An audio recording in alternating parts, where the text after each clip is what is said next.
¿Qué tal, amigos? Bienvenidos una vez más a su programa Donde Dios Llora. Un programa donde conocemos las realidades de la iglesia que sufre y pasa necesidad alrededor del mundo. El día de hoy tenemos la presencia de Su Excelencia el Obispo José Luis Ponce de León de Eswatini, un pequeño país africano. Su Excelencia, bienvenido a nuestro programa. Una gran alegría de estar otra vez con ustedes. Y en verdad que es otra vez, porque ya hemos tenido la oportunidad de conversar con usted en alguna otra ocasión. De origen argentino, porteño, de Buenos Aires. Ya me decía usted que conocido de el Santo Padre, así es que trae pues usted toda una trayectoria ahí muy significativa. Ahora está en este pequeño país que se localiza entre Sudáfrica y Mozambique. Exacto. Pero antes de llegar ahí, usted estuvo en Sudáfrica. Quiero que comencemos nuestra conversación un poco retomando su trabajo en Sudáfrica, porque nos va a ayudar a entender la labor que está haciendo usted ahora. Yo soy misionero de la Consolata y cuando entré en la comunidad era muy claro que era para anunciar el Evangelio en otras partes del mundo. Así que después de haber estudiado en Colombia, fui destinado a Argentina y yo veía que los años iban pasando y yo seguía en Argentina. Entonces un día le escribí al superior general que estaba terminando su mandato y le digo, te pido un favor, antes de irte, mandame a algún lugar. Y entonces él no podía ser reelegido, así que sabía que venía otro. Y entonces, en breve me ofrecen ir a Sudáfrica. Así que yo salí de Argentina en el 93 para ir a Londres a estudiar inglés y llegué a Sudáfrica en enero del 94. Sería 4 meses antes de la elección que nos dio a Nelson Mandela como presidente. Y que es un momento importantísimo en la historia de Sudáfrica, porque es cuando termina este periodo del apartheid. Entonces, ¿usted todavía alcanzó a ver la secuela de lo que fue este sistema de gobierno? Probablemente lo que viví fue otra cosa, porque jurídicamente ya, digamos, había terminado. De por sí uno siempre tiene que tener presente que una cosa fue la ley que terminó, pero lo que uno lleva en la sangre y claro, en la cabeza, eso continúa. Pero lo que había era una gran incertidumbre respecto al futuro, porque partidos políticos, digamos, había una gran violencia y había mucho temor a una guerra civil después de las elecciones. Y yo acababa de llegar, la gente que ya estaba pensando en irse de Sudáfrica cuando yo acababa de llegar, y yo que tenía que ir a la zona del KwaZulu, que se llama hoy, a estudiar el idioma, uno de los idiomas locales, no se sabía qué iba a pasar. Pero Mandela asume y no hubo una guerra civil. Nace lo que llamamos en ese momento la Nueva Sudáfrica. Fue realmente un don de Dios. ¿Cuál era la situación de la iglesia en ese momento, Monseñor? Bueno, la Iglesia Católica siempre había sido vista con desconfianza de parte del gobierno antes del 94. Me contaban que los dos peligros que veían había sido la Iglesia Católica y el comunismo. Sin embargo... Interesante comparación. Muy interesante. Pero yo no tuve ninguna dificultad en tener la visa realmente. La procesaron muy, muy rápido. Lo que sí que este miedo a una guerra civil, me acuerdo que el obispo en la misa crismal le pide a la gente, dice, recen porque la mayoría de nuestros sacerdotes son extranjeros y no sabemos qué es lo que va a pasar acá. Pero como digo, la guerra civil no vino y yo fui a estudiar Zulú sin ningún problema, en una zona donde realmente 2 partidos políticos estaban quemando las casas de la gente y se mataban. Y sin embargo no tuve ningún problema y como iglesia entramos en toda esa novedad de un tiempo nuevo. La iglesia, aparte, junto con otras iglesias, había ayudado mucho en la preparación política. La gente iba a votar por primera vez. Lo que hemos visto en televisión esos días, gente haciendo colas por horas y horas porque no querían morir sin haber podido votar al menos una vez. Muy impresionante. Impresionante, impresionante. Y usted finalmente llega a ser vicario apostólico, si no me equivoco, fue su primer puesto. Sí, yo, digamos, por 11 años viví en Sudáfrica, trabajando en 3 parroquias, y después mi comunidad me destina a Roma para un trabajo de oficina, básicamente. Y cuando estoy allá, recibo la llamada del nuncio apostólico diciéndome que Papa Benedicto me había nombrado vicario apostólico de Ngwabuma, en Sudáfrica. Esas cosas que es una llamada telefónica. Yo siempre digo, la vocación sacerdotal se madura en muchos años. La vocación episcopal es una llamada telefónica. Y así que fue una gran sorpresa. Como yo le dije al nuncio, volver a Sudáfrica para mí es un regalo inmenso. Ser obispo es una cosa que no me había imaginado. Eso he oído mucho en estas conversaciones que tenemos aquí en el programa con los obispos que son extranjeros, pero que van a África. África se vuelve una adicción, ¿no? Una vez que han estado aquí, no quieren dejarla. Entonces, de Sudáfrica, después, ¿cómo es que pasa a Eswatini?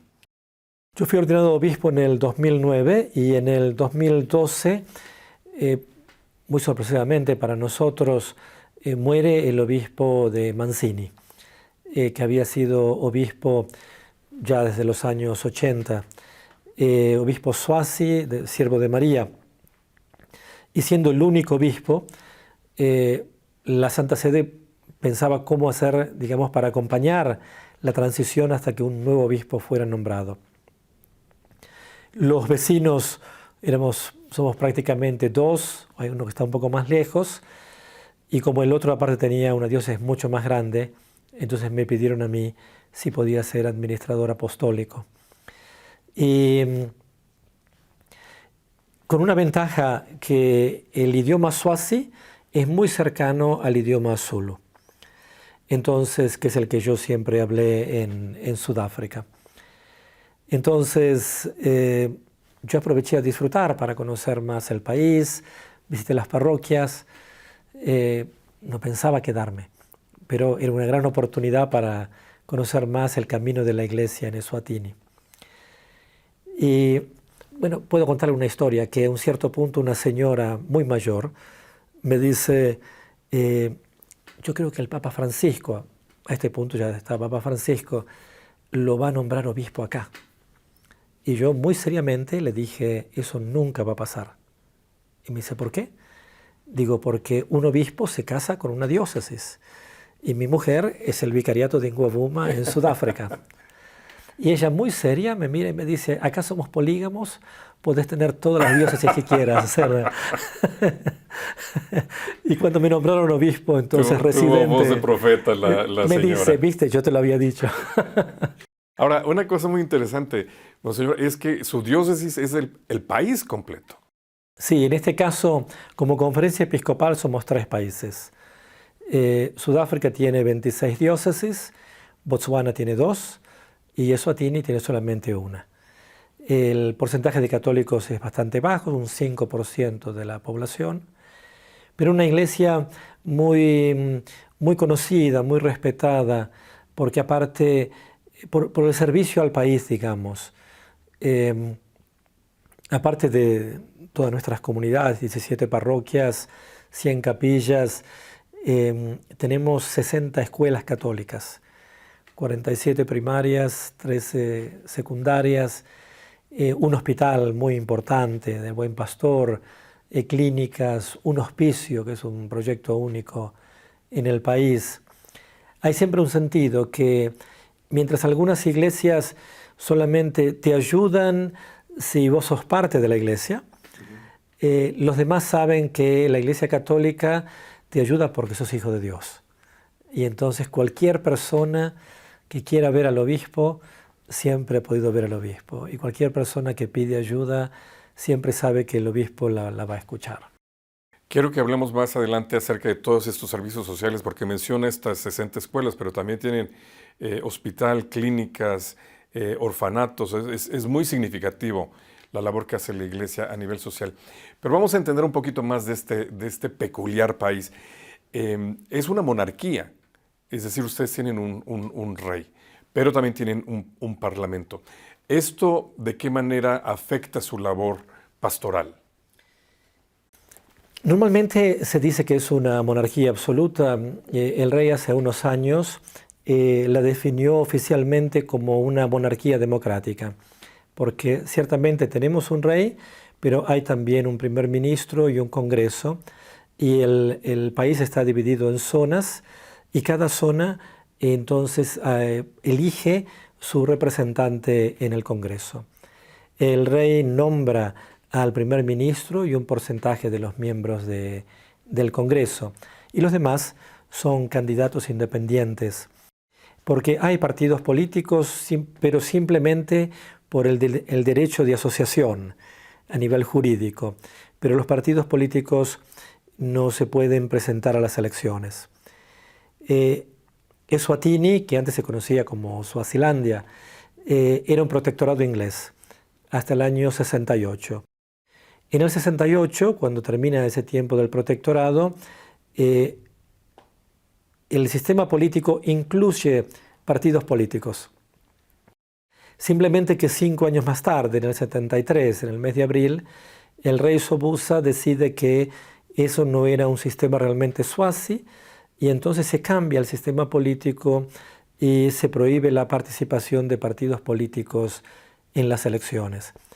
Desde el 73 es un tema que se discute constantemente, esta no presencia de partidos políticos en las elecciones.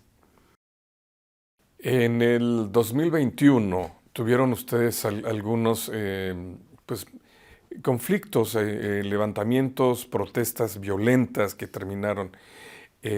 Y ustedes, y por ustedes me refiero a las iglesias, tuvieron una participación muy relevante. ¿Qué estaba pasando, Monseñor? ¿Cuál era el conflicto y cuál fue la labor que ustedes pudieron hacer? Fue una cosa muy, muy inesperada realmente. Digamos, ya a comienzos del mes de mayo muere un joven universitario y sospechan que la policía estaba involucrada en la muerte de este joven.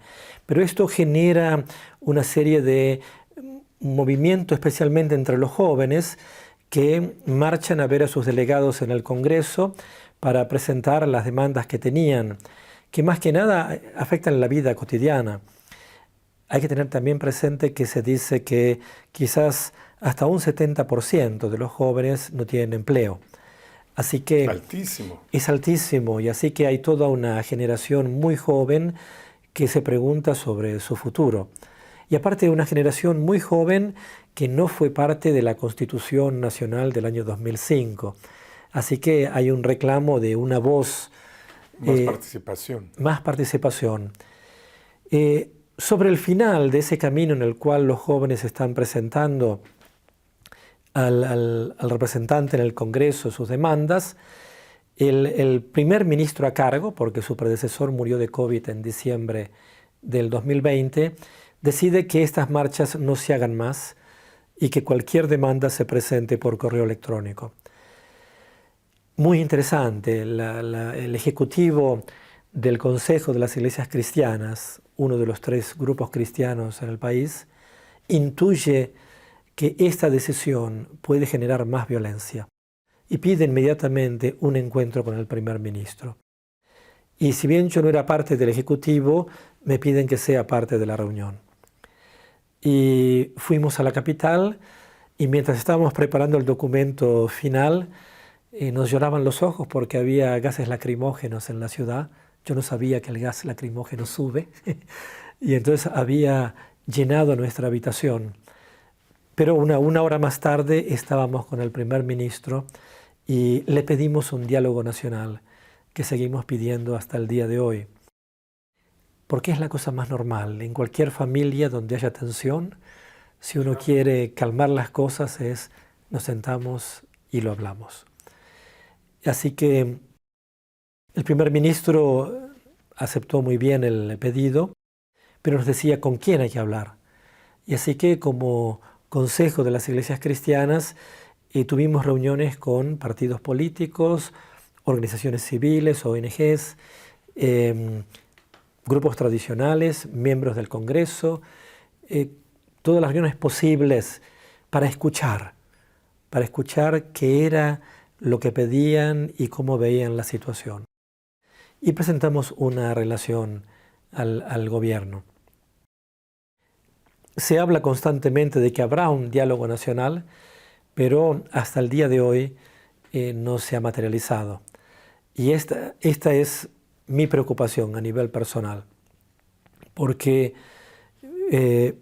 esto puede constantemente generar más violencia. No tenemos la violencia del año pasado. Después de esa reunión con el primer ministro yo no logré volver a casa. Los jóvenes habían cortado la ruta y tuve que rápidamente buscar una parroquia donde ir a dormir. Pero hay un nivel de violencia constante en el país, de las dos partes diría, de una parte y de la otra. Y si nadie tiene el coraje, que es lo que vengo pidiendo hace un año y medio, de cortar el círculo de violencia, el futuro va a ser más violento. Monseñor, descríbame cómo es la fe de los Swazies. Bueno, a nivel es un país básicamente cristiano. Tiene 88% o algo así de cristianos. Perfecto. Y esto entonces le va a dar una idea de cómo son las cosas. En este 88% se dice que la Iglesia Católica es la más importante del país. Y nosotros somos solamente el 5%. Quiere decir que el resto está todo dividido en pequeñas iglesias, en pequeños grupos cristianos. Y así que en algunos casos puede haber una falta de sentido de pertenencia, en el sentido de que uno se pasa de una iglesia a otra con mucha facilidad. En el caso de la Iglesia Católica, yo creo que a mí me impactó siempre mucho desde que llegué la diócesis de Manzini y los Swazies católicos. Swazies y no Swazies, porque es un país aparte que, con gran respeto, pero digamos, con la situación de Sudáfrica, la situación de Mozambique, muchos han encontrado en Suazilandia un espacio más seguro, menos violento, con menos riesgo. Así que hay muchos extranjeros que llegaron al país. Yo siempre digo, la misa de las 9 de la mañana en inglés, en la catedral, uno ve la diversidad de rostros del continente que han encontrado un hogar en Eswatini. Pero lo que siempre me impactó es el compromiso de la gente. Es decir, no hay yo llevo ya ahí 8 o 10 años, no hay una iniciativa que hayamos programado que no hubiéramos podido, que hubiera fracasado. Lo que decidimos hacer, lo hacemos y lo hacemos bien. Y muy participativa su comunidad. Muy participativo. Y ahora con el camino del sínodo, para mí nos llegó realmente como un regalo de Dios. Estamos haciendo todo un esfuerzo de poder llegar más y más, no solamente a los que están en la iglesia. Muchos de los que están en la iglesia nunca tuvieron la oportunidad de decir una palabra.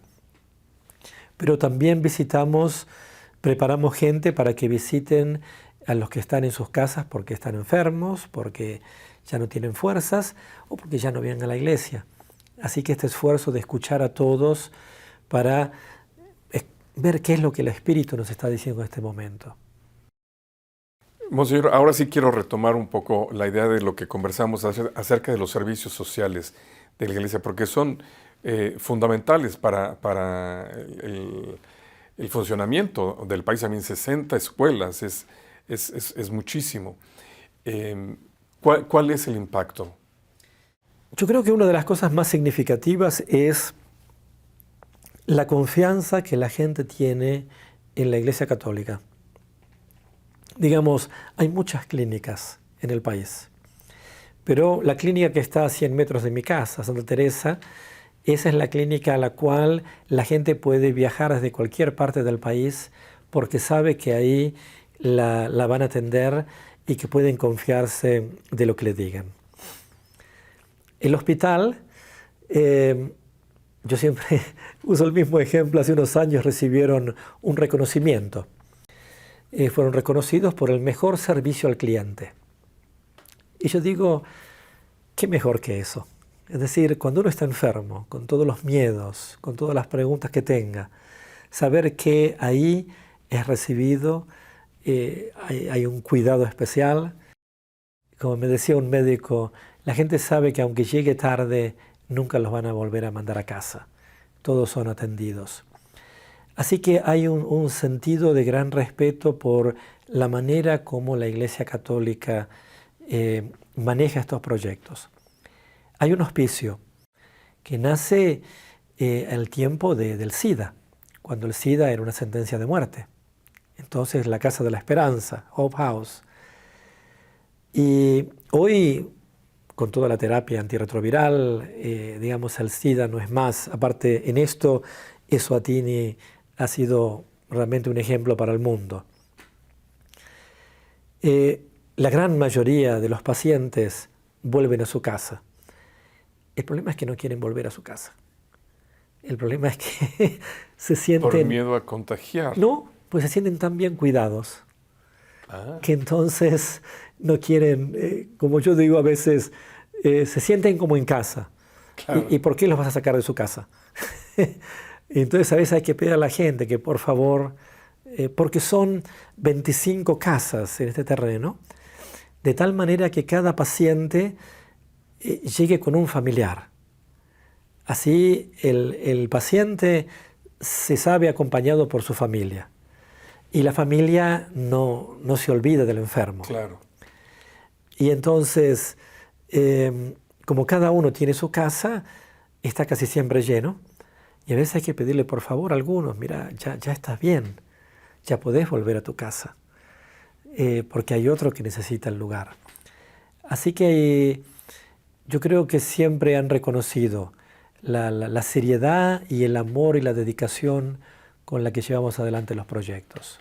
Yo creo que ese premio de la mejor atención al cliente es muy incorrecto, Monseñor, porque realmente no son clientes para ustedes. No son clientes. Son hijos e hijas de Dios Sí. y nuestros hermanos y hermanas, así es que, y como tal los atienden. Sí, sin duda. Y eso es lo que sienten y eso es lo que queremos que puedan experimentar. Porque como decía, no se mira si es católico, si no es católico, si es cristiano, si no es cristiano.